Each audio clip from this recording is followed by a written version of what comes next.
Praise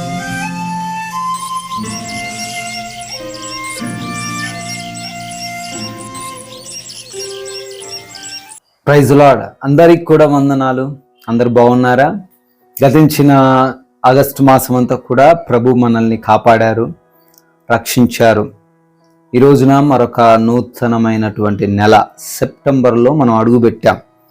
దానికి కారణం మన దేవుడే, మన రక్షకుడే యేసుక్రీస్తు వారి వలనే, ఆయన కృప వలనే మనం నూతనమైన నెలలోనూ మనం అడుగు పెట్టగలిగాం. 8 నెలలు ఎలా అయిపోయాయి కదండి. ఎన్నో సమస్యలు, 8 నెలల్లో ఎన్నో శోధనలు చాలామంది చూశారు. ప్రతికూల పరిస్థితులు ఎదుర్కొన్నారు, ఇబ్బందులు ఎదుర్కొన్నారు, అనారోగ్య సమస్యలను చూశారు. మరొక నూతన నెల ఎలా ఉంటుందో ఏమో అని భయపడుతున్నారా? ఎలా నేను ఈ నెలని ఫేస్ చేయాలి, ఎదుర్కోవాలి అని అనుకుంటున్నారా? ఈరోజు దేవుడు మనతో మాట్లాడడానికి సిద్ధంగా ఉన్నారు. ఈ యొక్క బైబిల్ గ్రంథాలు మీరు తెరిచినట్లయితే యెషయా గ్రంథము 45వ అధ్యాయము 2వ వచనాన్ని మనం చూద్దాం. Isaiah chapter 45 verse 2. నేను నీకు ముందుగా పోవచ్చు, మెట్టగానున్న స్థలములను సారాళము చేసేదను. దేవుడు వాగ్దానం చేస్తున్నాడు ఈరోజు.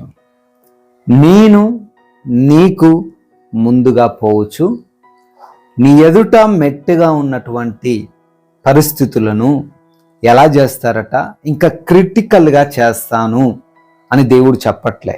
దేవుడు ఆ స్థలములను సారాళముగా చేస్తానంటున్నాడు. హల్లెలూయా.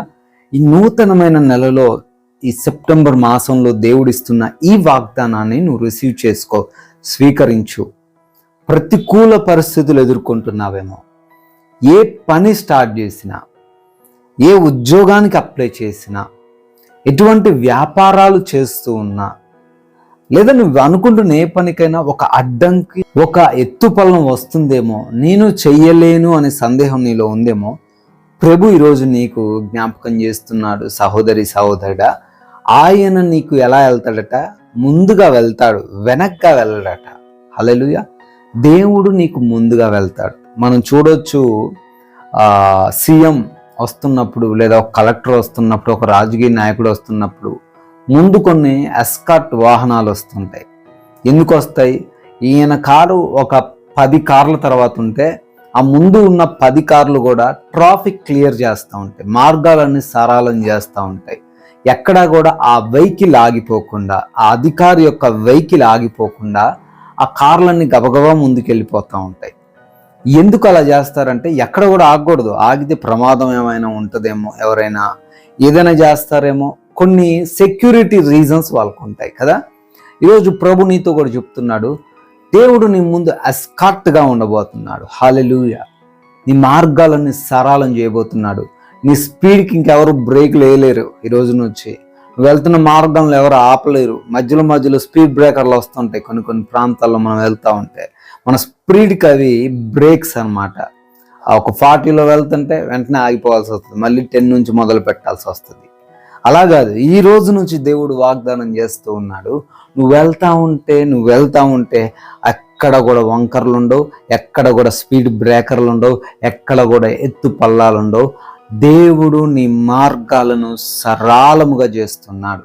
ఇన్ని రోజులు నువ్వు ఆగిపోయావు, సాగిపోలేకపోతున్నావు. ఏదో ఒక అడ్డంకు, అనారోగ్యం వస్తుంది, ఏదో కుటుంబ సమస్య వస్తుంది, ఏదో ఒక విధంగా నిన్ను ఫైనాన్షియల్గా, ఆర్థికంగా ఇబ్బందులకు గురి చేస్తున్నారు.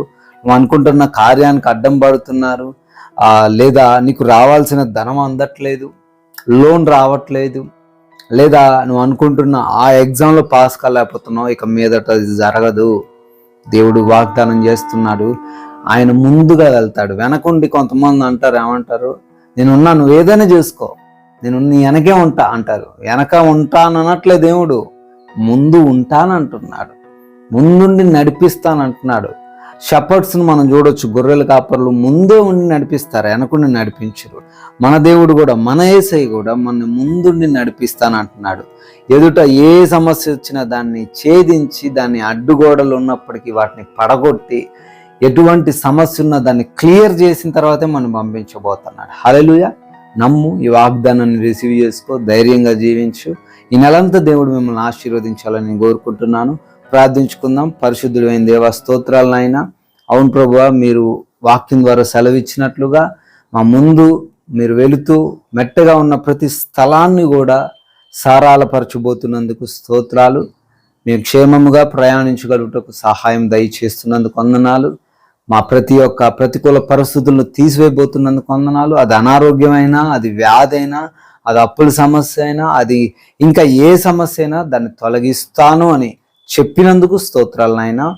ప్రభువా, ఈ రోజున తండ్రి చేస్తున్న పనులను, ఉద్యోగాలను, వ్యాపారాలను, ప్రయత్నాలను, ప్రయాణాలను ప్రతి వాటిని దీవించి ఆశీర్వదించి మీరే మహిమ పొందుకోమని యేసుక్రీస్తు వారి మహిమ కలిగిన నామములో ప్రార్థన అడిగి వేడుకుంటున్నాం తండ్రి. Amen. May God bless you all. దేవుడు మిమ్మల్ని దీవించును గాక.